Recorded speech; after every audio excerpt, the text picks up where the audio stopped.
Les troupes ukrainiennes ont de nouveau utilisé des drones pour attaquer Moscou. Les deux appareils ont été neutralisés par la guerre électronique. L'un est tombé dans un endroit désert près de Poutilkovo, l'autre dans le quartier Stupinsky.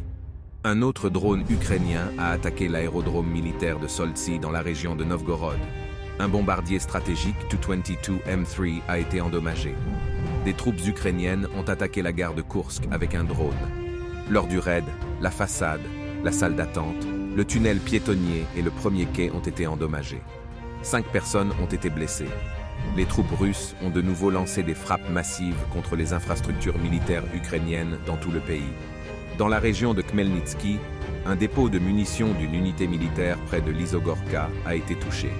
À Tchernigov, un missile russe a touché le bâtiment du théâtre dramatique, où se tenait une conférence sur le développement de drones aériens. Selon les données préliminaires, un grand nombre de pertes ont été causées parmi les hauts responsables militaires ukrainiens et les conseillers étrangers. Dans le secteur de Kupiansk, les troupes russes continuent de percer les défenses ukrainiennes à Sinkovka. Les combats se déroulent directement dans la ville, à la périphérie de laquelle des unités ukrainiennes se tiennent toujours. Les unités ukrainiennes continuent de bombarder les territoires de première ligne du Donbass. Les infrastructures civiles de Gorlovka, Yazinovataya et Donetsk ont été attaquées. Une personne a été tuée et au moins 6 autres ont été blessés. Dans le secteur de Vremievski, l'ennemi continue d'essayer de prendre pied dans les ceintures forestières à l'est d'Urozaino.